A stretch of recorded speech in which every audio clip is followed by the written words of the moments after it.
Hermanos, pues ya es jueves 24 de abril, seguimos dentro de la octava de Pascua. Felices Pascuas de Resurrección, debe ser todavía nuestro saludo.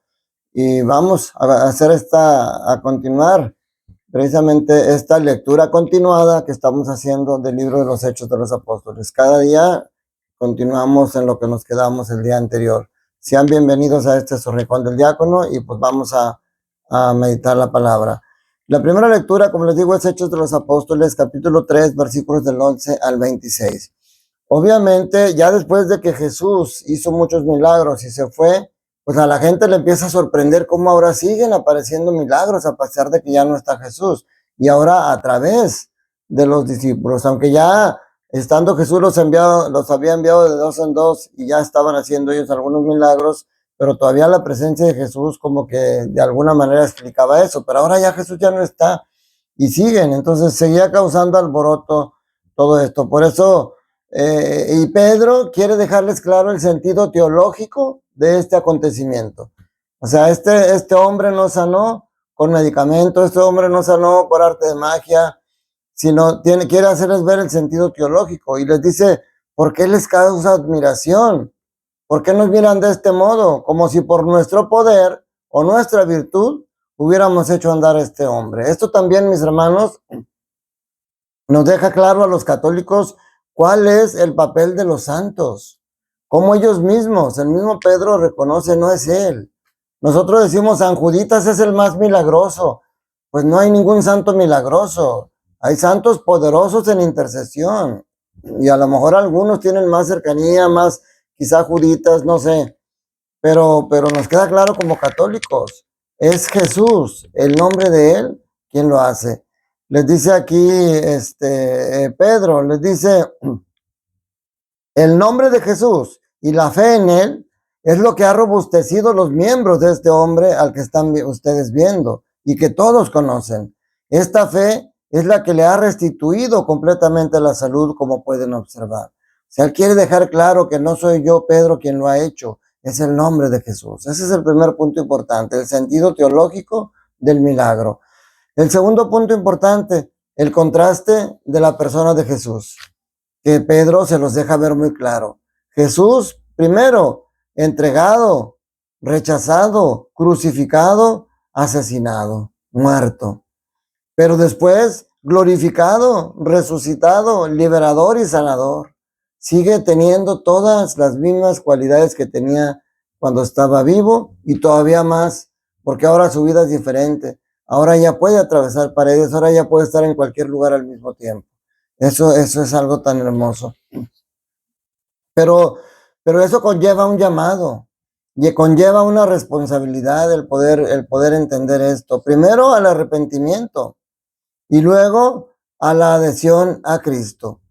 Hemos visto cómo, decíamos ayer o antier, que 3,000 personas se adhirieron a Jesús en el primer mensaje, la primera homilía de Pedro. Y después habla de 5,000 personas más. O sea, es interesantísimo cómo la predicación está causando efectos. Pero nos hace recordar también aquí Pedro las palabras de Jesús en la cruz. Las primeras palabras que dice, después de haber sido golpeado, martirizado, clavado en la cruz, las primeras palabras son, Padre, perdónalos, porque no saben lo que hacen. Y aquí se presenta ese toque misericordioso de Lucas, que si bien es cierto que Pedro les echa en cara y ya no tiene miedo de decirles, ustedes crucificaron a Cristo, ustedes aprovecharon de Pilato para llevarlo a la cruz.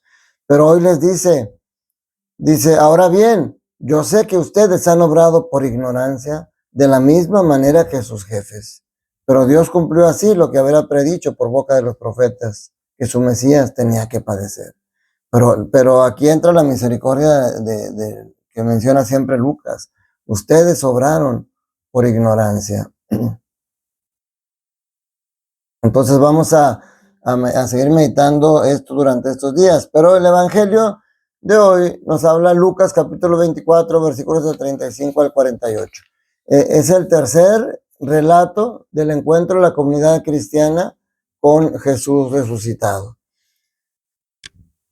Primero, María Magdalena fue el primer encuentro con María Magdalena. Fíjense cómo estos tres relatos de los primeros encuentros con Jesús resucitado tienen un mismo esquema.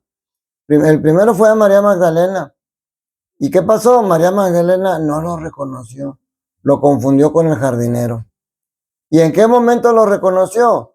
Lo reconoció cuando Jesús pronunció su nombre, María.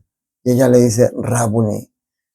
Ese mismo proceso sucede en el segundo relato, que es con los discípulos de Emaús. Los discípulos de Emaús también van caminando con Jesús, pero no lo reconocen. Lo confunden con un caminante más que se acerca a platicar con ellos. ¿Y dónde lo reconocen? En la fracción del pan, cuando Jesús se hace notar con ellos. ¿Se fijan? El mismo esquema. Y lo mismo sucede en el tercer relato, que viene aquí de la tercera aparición de Jesús. Ahora a los 11 apóstoles. Ahora se les presenta directamente a ellos, pero tampoco lo reconocen. Creen que es un fantasma. Fíjense, María Magdalena, el jardinero. Los discípulos de Emaús, un caminante como cualquiera. Y los apóstoles, un fantasma, con lo que reconocen a Jesús. María Magdalena lo reconoce cuando escucha su nombre de la voz de su amado, María. Los discípulos de Emaús lo reconocen en la fracción del pan. Los apóstoles lo reconocen. Primero, Jesús les muestra las manos y los pies. Les hace ver que ese es el mismo cuerpo crucificado, es el mismo cuerpo que está ahora frente a ellos. Pero como ellos a veces dicen, es tan bueno que no lo puedo creer, pues ellos siguen todavía un tanto incrédulos y los convence comiendo con ellos. Les dice, tienen algo para comer. Un fantasma no puede comer, ellos comen con Jesús. Entonces es interesante porque dice, ellos estaban llenos de miedo, pero en ese ambiente de miedo que se les aparece Jesús y que cree que es un fantasma y que les comprueba que es él, les hace dos regalos muy hermosos. El primero es la paz. El primero es la paz. Dice, mientras hablaban de esas cosas, Jesús se presentó en medio de ellos y les dijo, la paz esté con ustedes. Pero fíjense que esto es interesante y se me va a pasar a recalcarlo. Dice, cuando los dos discípulos regresaron de Emaús y llegaron al sitio donde estaban reunidos los apóstoles, les contaron lo que había pasado por el camino y cómo lo habían reconocido a Jesús en la fracción del pan. Y dice, mientras hablaban de esas cosas, apareció Jesús. Y todos se llenaron de miedo. Todos, incluyendo los discípulos que acababan de contar que le acababan de ver a Jesús. Es increíble cómo a veces el miedo nos hace no ver con claridad las cosas. Entonces Jesús les da dos regalos. Primero, la paz. La paz esté con ustedes. Un cristiano debe ser un hombre de paz, una mujer de paz. Y el segundo, les abrió el entendimiento para que entendieran las escrituras. Les abrió el entendimiento. Entonces, esto lo dice aquí. Les explica primero lo que ha sucedido es aquello lo que yo les hablaba cuando estaba con ustedes, que tenía que cumplirse lo que estaba escrito de mí. Pero luego dice, les abrió el entendimiento para que comprendieran las escrituras y les empezó a volver a decir todo lo que ya les había dicho. Y les dice, ustedes son testigos de esto, de que el Hijo del Hombre padeció. Y dice, y que en su nombre se había de predicar a todas las naciones. Eso, perdón. Eso lo hemos estado haciendo nosotros, ustedes y yo, a través de estos videos, a través de las redes sociales. Llevar la palabra de Dios a todas las naciones. Seguiremos durante esta octava de Pascua, meditando cuál es el impacto que tiene Jesús resucitado en tu vida. Tiene que haber un cambio, mi hermano. Tiene que haber un cambio en ti y lo tienen que notar tu familia y tus seres queridos. Que la bendición de Dios Todopoderoso, Padre, Hijo y Espíritu Santo, descienda sobre ustedes, sus familias, trabajos, escuelas y permanezca para siempre. Que tengas un día lleno del amor de Dios, en el Espíritu de Jesús resucitado. Alabemos a Dios este día y siempre. Cuídense mucho. Un fuerte abrazo para ustedes.